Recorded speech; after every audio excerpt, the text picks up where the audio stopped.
Hey, Amy, we've got a great episode today. We're joined by Tracy Crawford, who's a realtor in Jacksonville, Florida, former Army nurse. And so, really looking forward to it. Dive into a lot of different things, including how to find a realtor, when you should consider renting versus buying, and just the different roles and how a realtor plays a role potentially as a buyer's agent or a seller's agent, and some of the changes that have come about in the last couple years to offer buyers and sellers more transparency when they're working with an agent. So, I encourage you to listen. I think it's going to be a great show. I agree, Mike. This is something that, is one of the biggest, if not the biggest purchases that we all make in a lifetime. And sometimes we don't understand the role of the experts that help us through that process. So I'm super excited to have Tracy here. Just as a side note, Tracy was my boss way back when. So it's also good to reconnect with somebody who is focused on helping military members in the real estate world.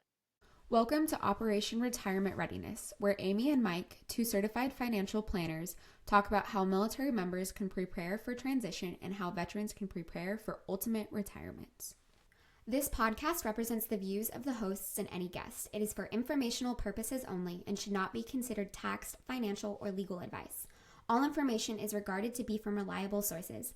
The hosts are not responsible for any losses, damages, or liabilities that may arise from the use of this podcast. This podcast is not intended to replace professional advice. Tracy, it's so good to have you on the podcast today. We're excited to be talking with a real live realtor.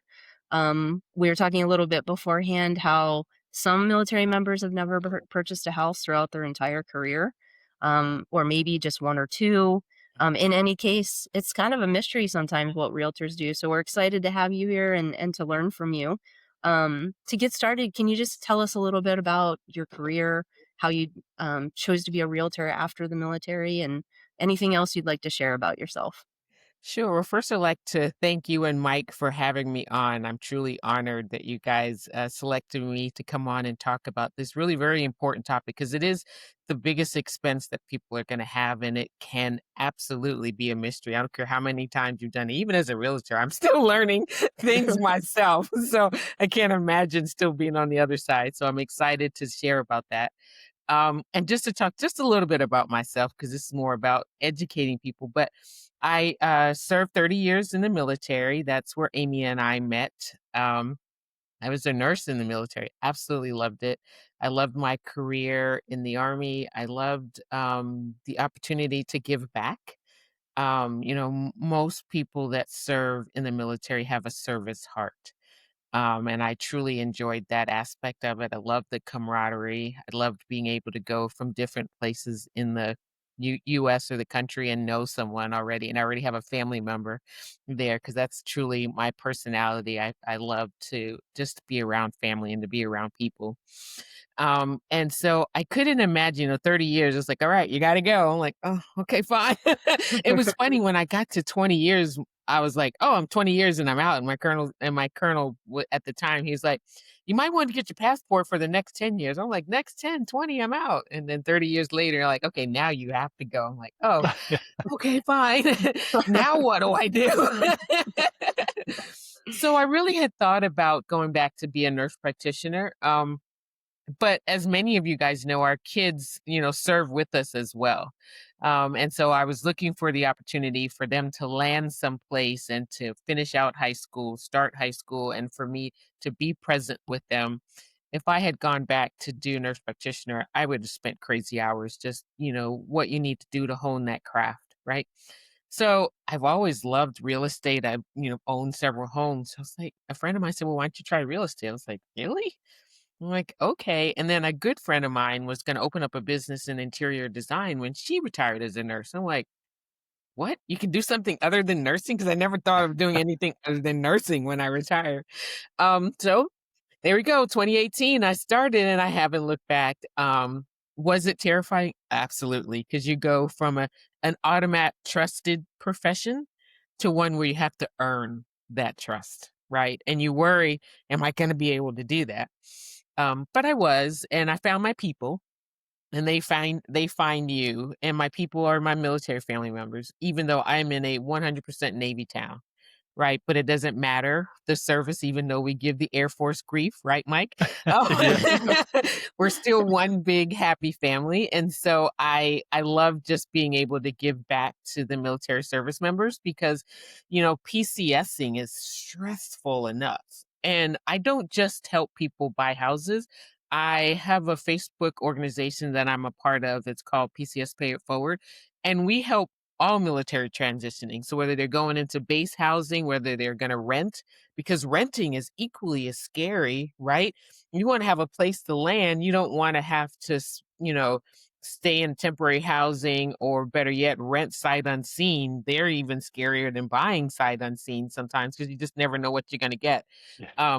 So I do help military members find a rental as well as purchase a home too. And I really just do that for my military family members, just trying to reduce the stress off of them as they're PCSing because there's already so many other things that you can't control for. And that's, the biggest stressor is where am I going to live?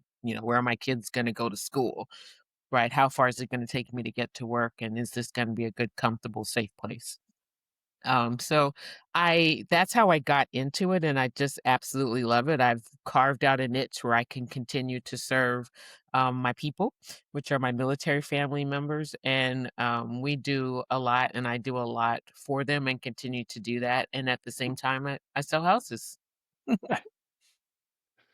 That's awesome. No, that's a great story. Sounds very familiar to other people we've talked to. Want to continue to serve and just help Yeah. out the tribe, and so Absolutely. that's fantastic.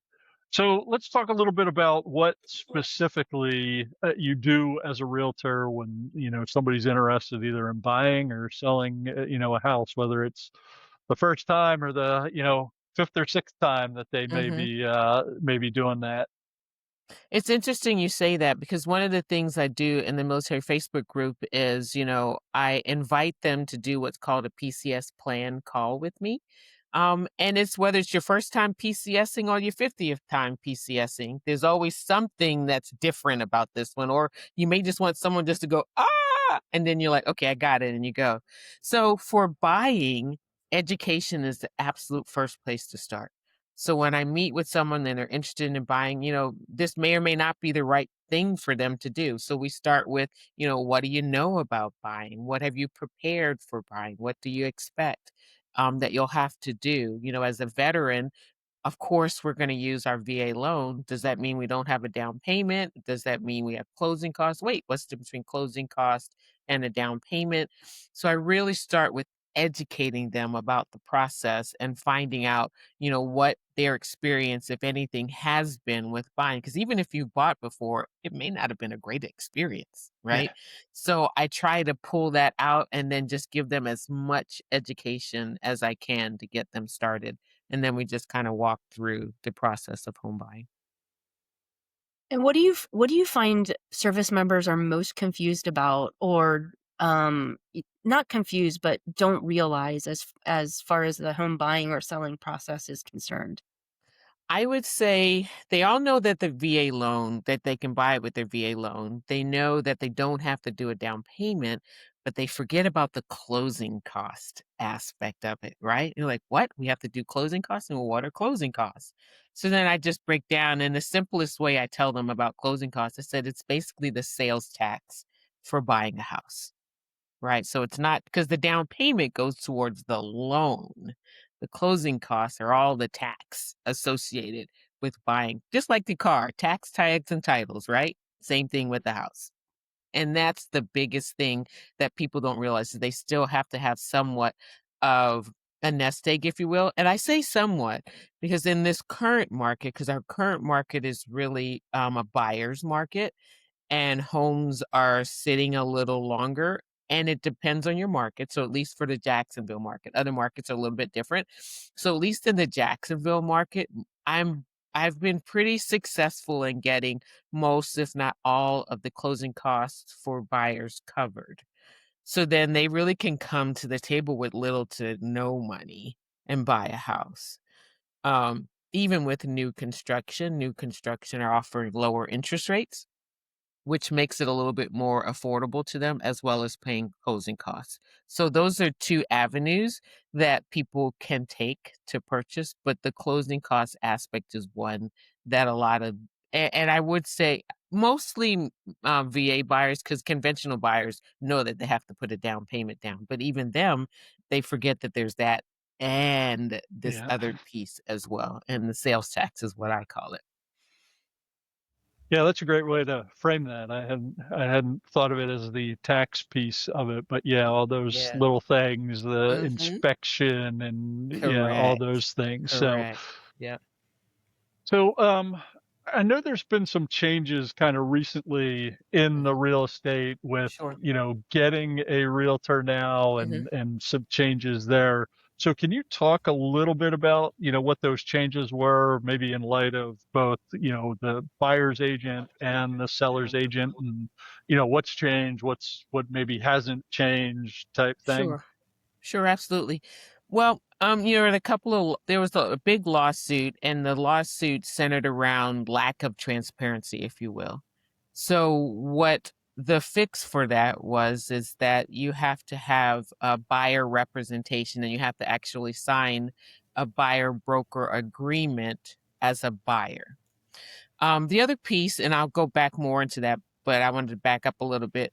In the past, the buyer's commission was customarily, and it just depends on state, but because I remember one time when I was selling my house in Texas, I'm like, wait a minute, why do I have the buyer and the seller's commission on my statement? And they're like, you pay both. I was like, I pay both? So I didn't know that, right? And my real estate agent didn't explain that to me as we were selling the house. So I'm like, okay. So even in Texas, it was customary for the seller to pay not only their real estate agent, but the buyer's real estate agent. So now, and again, it's customary, but everything is negotiable, and people forget that, right? Or people don't realize that because it's all in how it's presented to someone. So it can be presented as you don't have an option, but you've always had options. So now they made it seem as if it was a change and that you don't have to pay this if you don't want to, or you never had to. You can negotiate how much, well, you've always been able to. But now that conversation has been brought to the forefront. So more people are aware of it and they believe that it's a change, but it isn't. It just was never articulated the way it should be articulated. So then now, as a seller, as if I'm your agent and you're a seller, I'm going to say to you, here's my commission, and we'll talk about that, and there is room to negotiate no matter what we say, right? I may want this, but you as the seller don't have to. So it's my job to sell to you why I think I should get this amount for the commission. Then when it comes to the buyer, my role as their agent to the seller is to say, it probably makes sense for you to offer a commission to that buyer, because that buyer, then let's think about it. Let's say they're not a VA buyer. That buyer has to pay the buyer's commission, they have to pay the closing costs, and then they also have to put a down payment down. So that's going to limit the pool of people that can buy your home. So it makes sense that you do offer a commission to the buyer's broker. And you do have the ability to negotiate how much you want to pay them. You don't have to pay them the full whatever customary amount is. You can pay them something less, or you can say, yes, I'll pay it, but then here's you bring me your offer and I'll let you know whether or not I want to give you that amount. So there's a couple of ways, but it makes sense. And I advise my sellers that they should offer some sort of buyer broker commission. And then we just talk about what that looks like. And it's going to be based on their overall net, because they may not have a lot of room, because I've had some where, and they still offered it, but they were making very little, or they were coming to the table at the closing cost with money needed at closing as a seller. Usually you want to, get equity out, but if you don't have any equity, then you have to bring it to the table. So it just really depends on what their net is. And that's just an educational conversation that I have with my clients to explain all of the possible scenarios and help them make the best decision for themselves.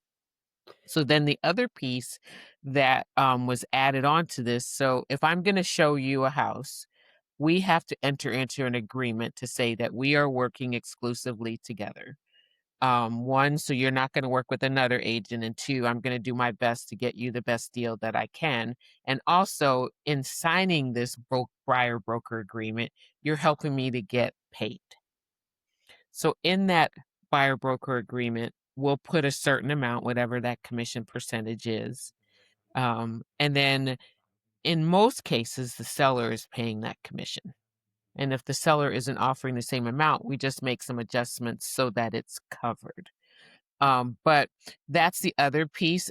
And buyer broker agreements are not new. When I bought a home in Virginia in 2009, I think it was, I had to sign a buyer broker agreement with my real estate agent. In my practice, I didn't do it because I'm a relationship person. I was like, I don't want to force them to work with me. I don't, if they don't want to work with me, that's fine. I don't, want them to have to. So now I have to do it, but I tell them, you can break up with me at any time. My feelings might be hurt, but I'll let you out because I want to make sure I'm taking good care of you. If I'm not taking good care of you, then I need you to be with someone who can take good care of you. So I always caution people, because when you sign your buyer broker agreement, just look at it, because some agents were charging them to break up with them. Some agents were charging them a retainer fee. I wouldn't sign one for a retainer fee. I wouldn't sign one where there's a fee for me if I decide you're not the right person for me, because there's no reason to do all of that. So in mine, all of those things are zero. Only thing that's on there are tears if you break up with me, but other than that, nothing else. And then the commission. So it makes it easy to explain, especially for me, because I have a service heart, and so I can just tell them, no, if this doesn't work for you, then we're fine. So just to clarify a little bit, because I quite honestly have in the past been confused about this, and maybe some listeners too. So Okay. the buyer's agent and the seller's agent, sometimes is it literally as simple as this is the agent who represents the buyer and this is the agent who represents the seller, or are there other distinctions between those two terms? So yes, that's exactly it. The seller's representative and then the buyer's representative. Now, where it may get confusing is sometimes they can be both. And you say, how is that Interesting. possible? So I have a Yeah. house and I'm helping someone sell.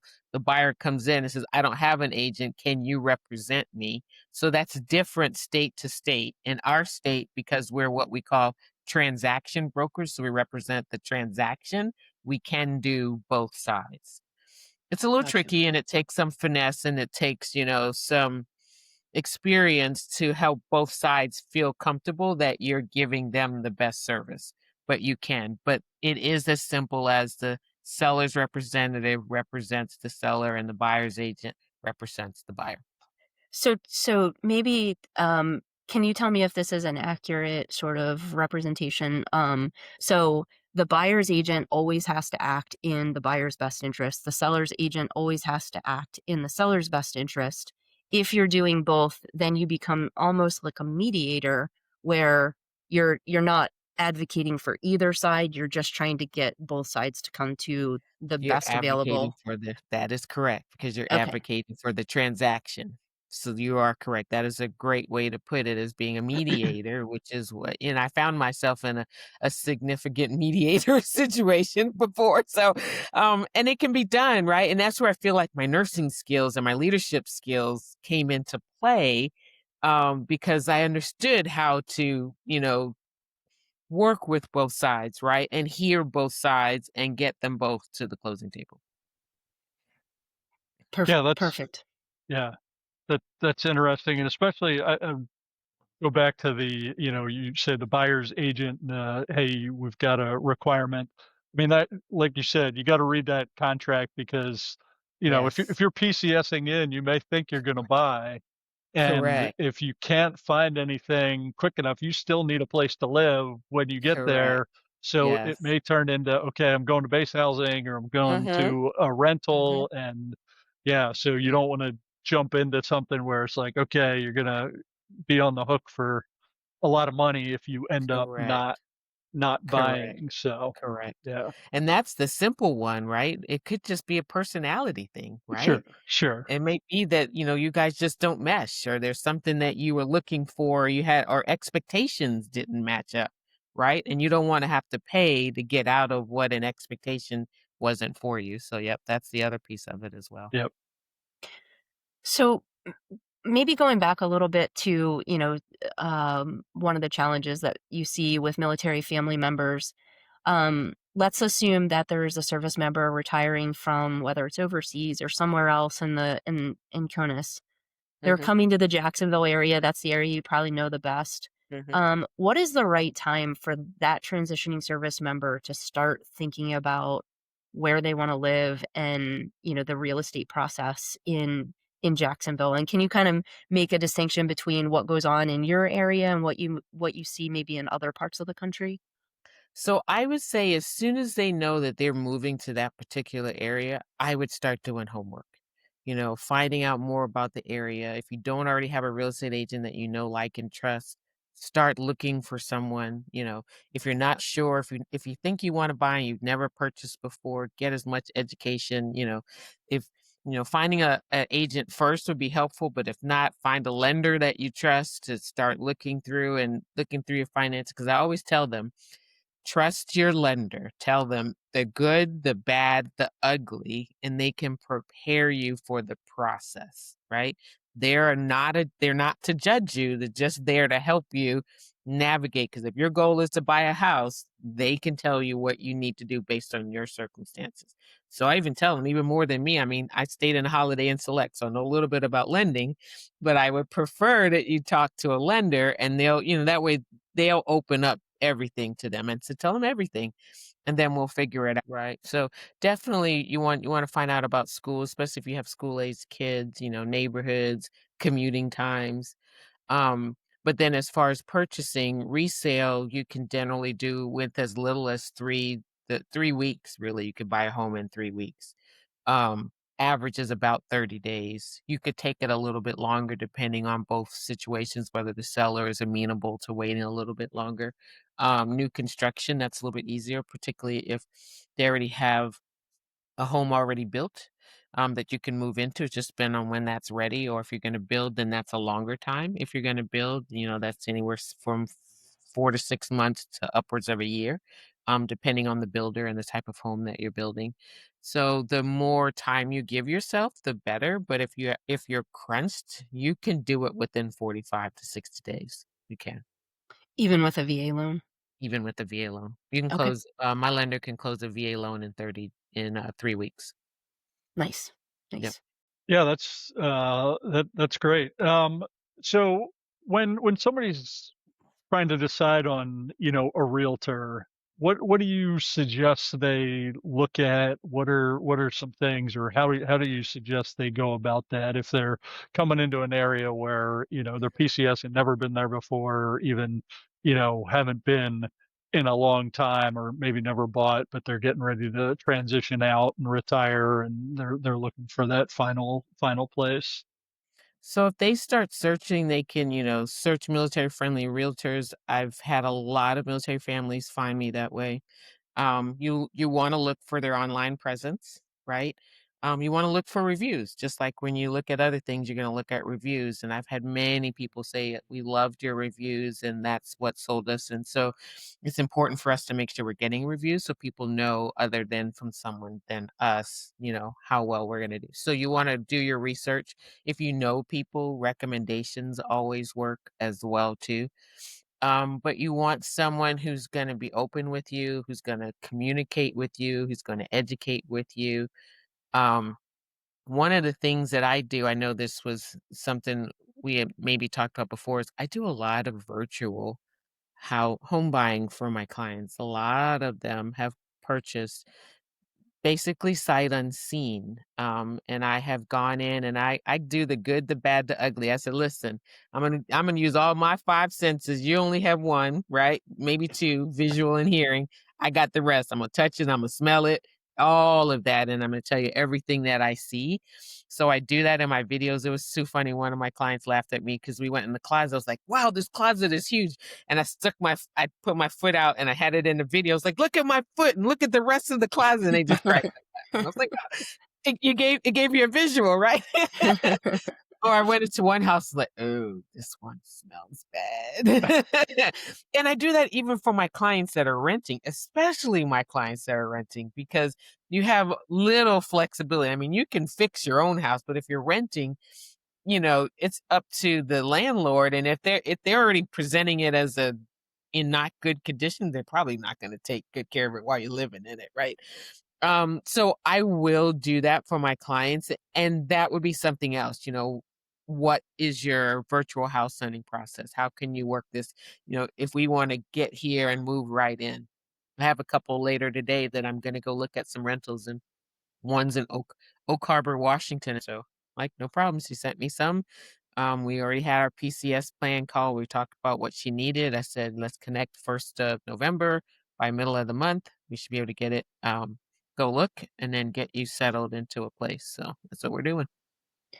Now, would you say that there's, any criteria or maybe kind of markers of fantastic realtors, or maybe this is a realtor you should steer clear of? Are there any criteria like that? I mean, none of us pick a realtor that often, so how do we Right. get better at it? Right. I don't know that there really is, because it really is about one, what other people have said, maybe how long and they've been in the business, maybe how many homes they've sold. I say maybe, right? Because at some point everybody's new. So that's not quite the marker. And then just talking with them, what's the feel that you get? Because you're going to be in a relationship with this individual and they're going to help you buy the biggest purchase you've made in your whole life, right? So if you can't talk to them, if you can't be yourself, if you don't feel comfortable, if you think they're hiding things, or if you just can't get a read for them, then that's not the person for you. If they're short, or how about this? If they answer their phone. Can you believe how many real estate agents don't answer their phone? It's like, just answer the phone. I can't I so many people said, "Thank you for answering." I was like, "Really?" I'm like, "Well, I can't talk to you if I don't answer. I can't help you if I don't answer." So it's just those little things. I mean, it's just doing an assessment of someone. Do you like this person? I mean, because you're assuming that they know their job. And I know that's a big assumption. I know what we say when we assume, but there's not really a way to know whether or not they're good at the details of their job. But you can tell if they're a detail-oriented person, if they answer questions, how they communicate, are they professional, are they responsive? Though if they have that, then to me, that's going to lead you to that you're probably going to be okay. Now, is everything going to be perfect? No, because it's never perfect. So it won't be that. But it's how they respond to it, right? And do they take care of you? And at the end of the day, you're not out any money because they didn't do the right things to make sure that you were protected during the transaction. Yeah, I mean, it's a stressful enough process. So having someone that you get along with and you like, and that can Yes, make it at least a little better. correct. Correct. Yes. And any thoughts or general, I know it probably varies by market, but any thoughts on sell versus rent versus, keep your home if you are PCSing and bought previously? Right. Any things you So see to there? me, the best thing that you need to do is connect with a real estate agent that you trust, right? I mean, and you could probably do some of this ahead of yourself, but look at what homes are selling for, look at what homes are renting for, because you can go on to the Z word or the R word and see what homes are selling for, and then connect with the professional to say, "Hey, I'm thinking about, here's my circumstance. What equity do you have in your home? Will you make any money if you sell it? Or is it better that you hold on to it for a little while? And if you do hold on to it for a little while, then you need to start interviewing property managers if you're not going to be local, because you want someone who can keep eyes on the property." So it really is going to just depend on your circumstance. I know in the last year or so, I've recommended to more people than not that they rent their homes out. Most of them were comfortable with that just because of where they purchase. 'Cause a lot of military families are at the price point where it is a little bit more challenging now to sell, and there's a lot more, at least in our market, there are a lot more at that price point.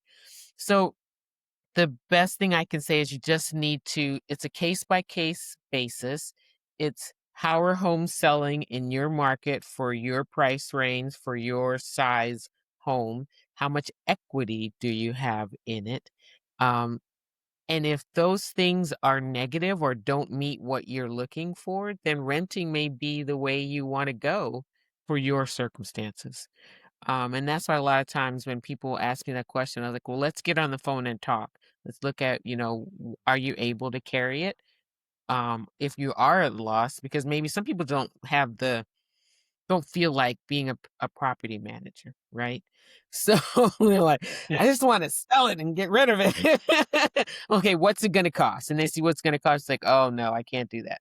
Okay, so let's rent it. Let me find. And I finally found a property manager that I like. 'Cause, they're not all created equal, right? So I found one that I Oh recommend. yeah. So finding a good property manager is the other aspect because that takes that stress off of you, someone that can worry about it for you and you don't have to deal with that. So the short answer to that question is it really depends on your equity, your net, and your overall goals as to whether selling or renting works for you. And that's the conversation that you have to decide whether or not you're going to rent or sell your home. It So depends. That's the favorite it really financial does. It advisor really answer does. all the time also. Mhm. So, yep. I know if someone Total. wants that quick, just tell me one way or the other. I was like, it Yeah. just depends. And at the end of the Yeah. day, I also tell them too is I advise. I don't make decisions. I advise. I give you all the information I know. If I don't know it, I go research it. I bring it back to you and then I lay it out for you. I explain it and then you have to make the decision because this is your property, your home, and your circumstances. Because people want you to make the decision for them. Yeah. And then if you make the wrong one, they're like, I'm like, nope, I advise.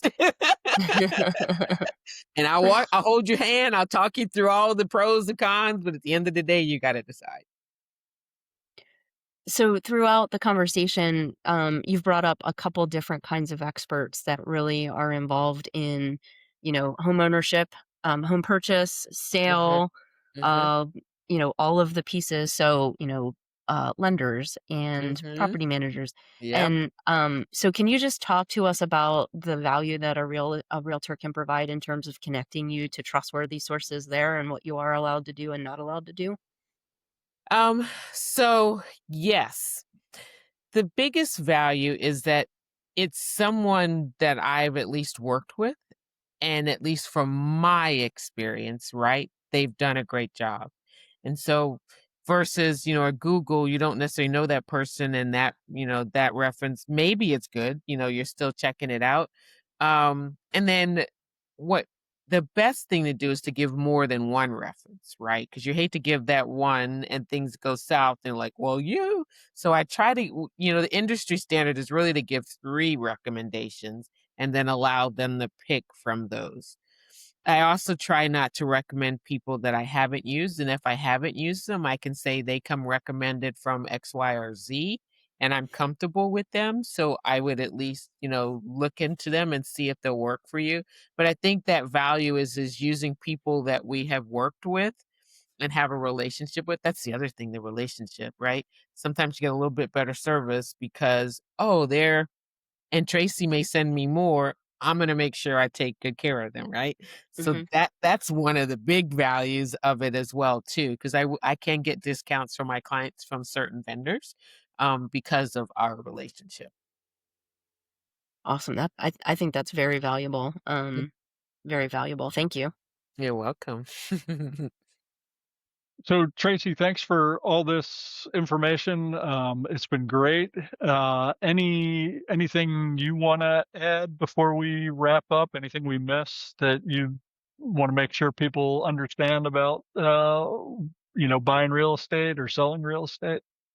I think the one last thing I'll add is me, just like other agents, I know agents across the country. So as people are PCSing and moving, if you already have a great relationship with an agent, start with that one, even if they're not in that location, to find the other one. Because a couple of things. One, we may know someone there, but two, we know the questions to ask to kind of smoke out the ones we want to work with. And it's really some of the things that I've already said, right? Is how are they responding? Are they professional? What's their network? What's their experience? And, we may hear a little bit of realtor talk, but it's still that people relationship that I'm talking about. So look for the agent that you already know, like, and trust as your referral. Read some of the fine print, especially with the buyer broker agreement. Don't agree to have to pay to break up or to have a retainer fee. None, that's not necessary with the buyer broker agreement, and there are many agents that won't have you do that. Um, and at the end of the day, this is a service industry, so look for that person to educate you, really, to talk to you about. Because I give my clients have my cell phone number. I said, text me whenever you have a question, and if I can't get to it, I'll get to it when I can. But I want to make sure that I'm there for them. Is that a Philadelphia Eagles football in the back that's it, rolling around it there? it Oh it is. It man, we is. we had such a great relationship.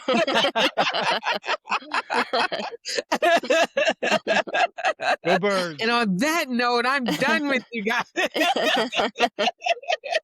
I'm a Dallas Cowboy fan. I Oh forgot to tell goodness. you that part.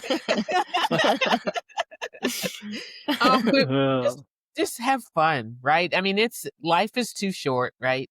As long as that person is professional and knows their job and is taking good care of you, then it just makes something stressful a little less stressful.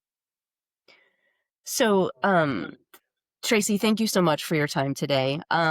As people get ready to make decisions and start moving, Uh-huh. folks come into Jacksonville or other places, how do people get in touch with you if they have questions, want to get either use your services or just want to pick your brain about becoming a realtor? How can people get in touch with you? Oh, and I love to do that too. So if anyone's interested in being a real estate agent, I'd be more than happy to sit down and talk with you because there are many people that need to be served.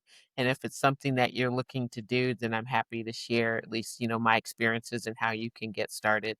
I am everywhere. I'm on Google. I do have my own website. It's newlifetimememories.com. That's probably the quickest way for people to remember how to get to me. But if you Google, my name or Tracy Crawford, which is my name, if you Google my name or military friendly realtor, I'm pretty sure I'm gonna pop up in any site that you're searching. But newlifetimememories.com is my website, and it has all of my home past sales and reviews and everything on there, and contact information as well. And even if you're just looking for advice, I've had friends who call me and say, "Hey, my kids are thinking about buying, and they're in Minnesota, whatever. Would you talk to them?" Absolutely. So I'm happy to share what I know because knowledge is power, but it's only power if we share it with those that need it. So yeah. That's a great message, and we'll include your links in the show notes. One other highlight I wanted to go back to because you mentioned it very early on. There was Okay. a PCS group that you're part Uh-huh. of or that you Yes. support. Can you just call that out in case people are looking for help during PCS? Sure. At least for me, it's Jacksonville PCS Pay It Forward and also Mayport PCS Pay It Forward. But PCS Pay It Forward is an umbrella that's across the country. And at many military bases, there is a PCS Pay It Forward group that they can find. So just look that up and you can find it. But certainly, if you're looking for me, I can connect you with any of them because we're in a group of probably 120 or so ambassadors and we all know each other. So, like I said, there's ambassadors across the country or real estate agents across the country that I know and I can connect, and they all have service hearts. And we're here to take care of military members. They're either a family member or they've served themselves. Awesome. That sounds awesome. like a great group. Thank you so much for your time today. Oh, Um, absolutely. My pleasure.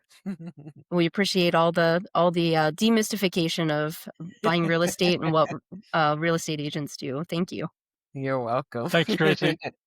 Thanks, Mike. It's awesome. To get transcripts, show notes, or more information, go to operationretirementreadiness.com. Have a question or topic for the podcast? Send it to info@operationretirementreadiness.com. Find out more about Amy and Mike at their websites. Mike is the founder of Next Mission Financial Planning, LLC. He retired from the U.S. Air Force and has worked in the financial services sector since 2021. He is a certified financial planner, chartered financial consultant, and a certified college financial consultant. You can find out more about Mike at nextmissionfinancialplanning.com. Amy is the founder of Instar Financial Planning, LLC. She is retired from the U.S. Army and has worked in the financial services sector since 2019. She's a certified financial planner, a chartered federal employee benefits counselor, and a chartered retirement planning counselor. You can find out more about Amy at instarfp.com.